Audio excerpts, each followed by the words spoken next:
So I've been getting into physical media again lately for reasons, and I've noticed something about DVD re-releases that I doubt I'm breaking news here. I'm sure people have noticed this before, but I had never run across this. And now that I've noticed it, I'm very annoyed, and I'm going to talk about it. And by the way, feel free to have fun in the comments arguing over whether or not physical media makes any sense in 2025. But listen, I have found I'm really enjoying the ritual of getting a disc out, putting it in the machine, watching it, and it just works. And also, like when watching a TV show, for example, there's only so many episodes on each disc, so it's gonna end, and you have to decide if you want to do something else. It's great. I love it. But anyway, I first noticed this with, well, I'm gonna get to that part of the story, but first, yeah, that's right, I'm going to talk about my socks again, but I want to show you the actual packaging that they're going to come in, because a lot of people were expressing concerns about wasteful packaging, and trust me, I would not be on board with this idea if the packaging weren't well sorted. The people at Good Store did a great job designing this packaging, because this is just a paper envelope, and they can just slap a shipping label on this, and it will go through the mail as if it were a letter. This is small enough that all the big mail sorting machines can process it like a letter, which A, makes postage a lot less expensive, and B, also really reduces the impact of shipping them. So these are standard Awesome Socks Club socks that I have not actually opened yet. And if you open them, the adhesive is stronger than I thought. It's just a little paper thing with some socks. Now, the socks that we have for Technology Connections are not these socks. They are this sock, and 10 more. Did you know you can just buy mannequin feet? I now have 2 more feet than I used to have. Now, someone in the comments of the CRT video projector described this as buying an advent calendar of socks, and you know what? That's a great way to put it. A lot of people were like, oh, a subscription, and I understand. But this is a one-time payment. If you want to purchase these socks, you're going to pay for them up front and then get either 6 months or a year of delightful sock surprises in the mail. And trust me, I wasn't just saying that. I love getting fun socks every month. And that's why I wanted to do this, because A, it's a really cool way to raise money for charity. It's a really cool way to do merch, and it's just a really fun experience. So I'm gonna plug these socks at least one more time, but on this video about DVDs, just wanted to make sure you remember or know about the socks that we're doing with Good Store. I really hope you check them out, and thanks for listening. Okay, so not too recently, I looked on eBay and I discovered that there's a lot of unsold DVD box sets of complete TV series that are available new for not a lot of money. Like sometimes you can get whole TV series for $40 or sometimes less depending on what it is. And I'm like, that's pretty cool. And one of the things I wanted to get was Star Trek Deep Space Nine, because I really like DS9, and any of you who are Trekkies may know that the quality of the image on streaming services is poop. Now, they're probably never going to do an HD remaster of this show, but the quality on streaming is weirdly bad. And so I bought the DVDs thinking they've got to be better than that. Well, these are a little bit better, but not much. But the plot plickens. This is going to be slightly embarrassing. So another show that I wanted to get the complete set of. Where did it go? Oh. Frasier. I never watched Frasier when it was on the air because I'm too young for that. But I discovered it on whatever streaming service it was on, and I was like, you know, this is actually some pretty cool comfort TV. A 90s sitcom. I like it. And so I wanted to get the actual physical release of Frasier, and if I remember right, actually, hold on, I can tell you how much this was. It wasn't even $50 and shipping was free. So, you know, I was like, this is 11 seasons of a TV show I don't necessarily love, but I like, it's comfortable. Yeah, why not? It's a great value for hours of entertainment per dollar, and then I will have the series. But in addition to just buying some physical media, because I am aware of things like disc rot, I am backing these up. I started doing most of my, well, I still have a lot to go, but I started backing up my DVDs. And so I'm backing these new ones up as I go.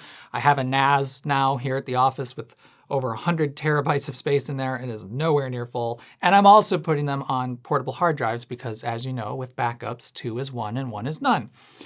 And technically I have 3 because I have the original discs. But with Frasier, I discovered 2 things. One, a lot of the discs have weird glitches in them, and they don't play very well in a DVD player, which also means software which backs up DVDs to ISOs is not able to read them. I don't remember exactly how many it wasn't able to do, but it was a lot. And again, it gets weirder. Prior to buying Frasier, I bought Columbo. I've never seen Columbo, but I have a feeling I would really like it. So I bought the box set of Columbo. And the box set of Columbo had a number of discs that just were not readable, not even readable in a DVD player. And so I bought another set of Columbo because, again, it was like weirdly cheap. I didn't even bother, complaining to the seller about them. I just bought another one and they were all fine. So when it happened again with Frasier, I started getting a little suspicious. And on eBay, there were people that were leaving reviews for this specific product, and they said a lot of the discs don't work right. And so I realized this is either very early disc rot or poor manufacturing. So you know what I did? Well, I went back to eBay and I bought all of the original DVD releases of Frasier. So there's 11 of these. One thing I will say about these modern re-releases, which I like, these big thick cases, they're kind of annoying, but they save a lot of space. Whereas each one of these only has 4 discs in it. So, that's slightly annoying, but I wanted to get the originals to be like, okay, let's get the older release. They're probably all gonna work. But then, here's the twist. When I started backing these up, I discovered these are dual layer DVDs and these are single layer DVDs. They appear to be the exact same programming.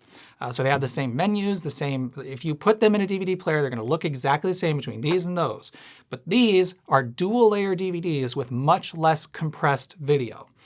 So at some point in the process of making this release, Paramount or CBS or whoever was like, we're gonna cheapen this out just enough by, rather than re-releasing the same disc ISOs that we used before, we're going to re-encode them with more compression so they can fit on a single layer DVD. And when I discovered this, well, then I bought Star Trek Deep Space Nine on the original releases because these were also single layer DVDs. And these are dual layer DVDs. So, again, same menu structure. These look as if they are the same discs, but they're not. These are less compressed than these. And man, when it comes to, if you're unfamiliar with the word enshittification, I don't know if this technically counts, but wow. I frankly couldn't really believe that they would go through the effort to re-encode these DVDs to recompress them basically so they fit on a single layer DVD and sell them that way. So the actual original disc of Deep Space Nine looks significantly better than these. However, part of why I wasn't suspicious about this was that in the case of Frasier, each disc has like 6 episodes on it. That's only a little over 2 hours of content, and on a single layer DVD, 2 hours of video is not that compressed. So I wasn't really suspicious about any of this until I bought the original version of Frasier and discovered, oh boy, so they're literally cheaper. And since so many of them appear to be defective, that for all I know, that could be why a lot of them ended up on eBay for very cheap. Who knows? But this is just a bizarre thing to find out that they're doing. And the program I'm using to rip these, Make MKV, was giving me warnings on a lot of these discs that said, like, these discs look like they were made with Mac the Ripper. And I chalked that up to like, oh, that's funny. It's just like weird video production nonsense from 2004. But no, I think that warning was literally, it was some intern's job somewhere to take the original Frasier DVDs, re-encode them so that way they would fit on a single layer DVD and then re-author them, send them to a factory to make new pressings of single layer DVDs. It's just wild. And I wanted to share this with you because this might change some people's strategies on collecting physical media if they want to do that. I am discovering that the original releases really are worth tracking down for a lot of stuff because these newer re-releases are literally worse. They seem to have quality control problems. They are compressed at a higher rate, so the video looks a little worse. And it's just a weird kind of disappointment that I never expected to run across. But I will say, I think part of why they can get away with this, and I'm not super disappointed in this, is that on the encoding side of video compression, things have gotten a lot better. So what I mean by that is the same DVD player is going to be, or like my Pioneer DVL 700, is going to be able to read these discs. The decoding is still the same, but the encoding of video compression I think has improved a lot over the years. So it is actually feasible, even using MPEG-2, old compression techniques, to recompress things without losing too much visual quality. And to be honest, these discs, the ones that work, they looked fine.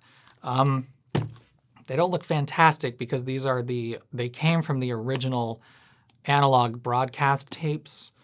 I actually showed Frasier in my video on, was it closed captioning? There was one video where I showed the vertical blanking interval because it's visible on the streaming service. Or there was one video where the vertical blanking interval on streaming services is still visible, and it was Frasier. Since then, it got updated to an HD re-release, on streaming anyway. So this is the original. It doesn't look fantastic to begin with, but that's fine. Again, it's a sitcom from the 90s. I don't really care if it looks amazing. So these discs, Frasier anyway, Star Trek Deep Space Nine, I think probably because we're working from rougher material, it is more noticeable, the difference in quality, but this Frasier box set, if the discs worked, they're fine. I really didn't notice any compression artifacts that were out of the ordinary with Frasier.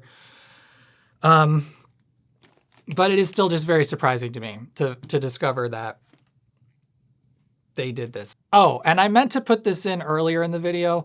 If you don't know what a dual layer DVD is, like I imagine some of the younger people watching who aren't that familiar with DVDs don't know what that means.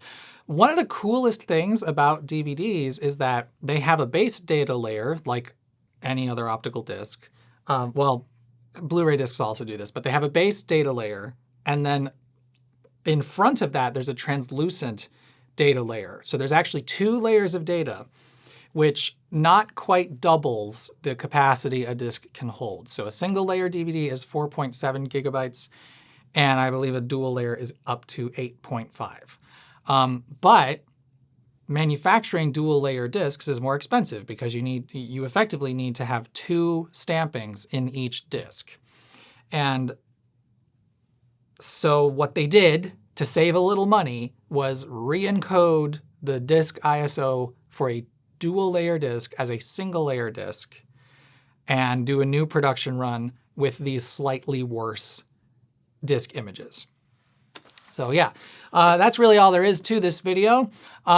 If you are, well, here's a fun little other fact. You may have noticed I showed The Good Place on the CRT projector video. Good Place, great TV show. That physical media release, I bought it on Blu-ray. The Blu-rays are BDRs. They're recordable Blu-rays. They definitely have professional screen printing on the disc, so like this is just how they were released. And I imagine it's because The Good Place is a fairly new show and there weren't that many people wanting Blu-ray disc releases of it. But I found that interesting. And what I also found interesting is the edit is slightly different than what I have seen on, I think Netflix is the only platform I've seen it on prior to purchasing it. There are definitely extra jokes in the physical media release that are not in the streaming release, which I find really interesting. A lot of them, I understand why they were cut. Like sometimes the bit's going on just a little bit too long. But I was like, when I was watching it, I said, this is not, I don't remember that. This is a different edit. And It's possible I'm wrong, but I'm like 98% sure that the edit on the physical media release of The Good Place, they had to cut it for TV broadcasts, and I feel like they left some stuff in for the physical media release. So that's kind of a fun fact. 2 fun facts with that. A, it's recordable Blu-ray discs.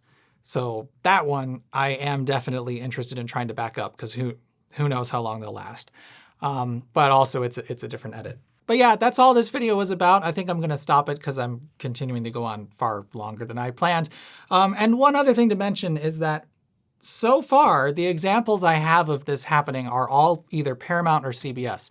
The Perry Mason discs, those were all dual layer DVDs. Now I think they had to be because each disc has, that is an hour-long show, and it's from the 50s and 60s when commercial breaks weren't as long. So each episode is like 52 minutes or something like that. And there's 4 on each disc, so that they couldn't compress that down to a single layer without it looking terrible. So Perry Mason, which is another CBS DVD release, the new ones are full quality, but all the other stuff that I've seen this happen has been Paramount or CBS. So maybe they're the only studio that was doing this. If I run across others, I might post about them online somewhere. But yeah, this is just something that I wanted to say, or wanted to share with you. If you are looking to collect physical media again, these may or may not be worth it. Depends on the release. And I would think probably there's some database where people are uploading information about this. I'm sorry, I did not look for that. I just recorded this off the cuff because I think it's a fun story that hopefully you'll listen to. But hopefully, you know, there's somebody that's keeping track of this and realizing that, like, oh yeah, this is worse. These have a lot of defects, yada, yada, yada, to try to avoid these. And the good news / weird news about it is that because physical media isn't really desirable anymore, they're all kind of commodity prices. So the whole set of Frasier on the original release, I think, was only more expensive because of shipping. People aren't, you know, I find it kind of sad because, you know, I'm continuing to go on. I said I was going to stop. I appreciate that there's liner notes and artwork, and the discs have nice matching artwork on them. I appreciate seeing these artifacts of the past and actually interacting with stuff like this. And I know a lot of people don't care about that anymore, but you can tell people don't care about that anymore because the original releases really aren't any more valuable than these re-releases, but they are, in fact, better. They just unfortunately take up about, what would that be? 4 times as much room? Yeah. I'm not going to dig them all out to compare, but these 3 seasons are about as wide as all 11. Okay, for real now. Bye.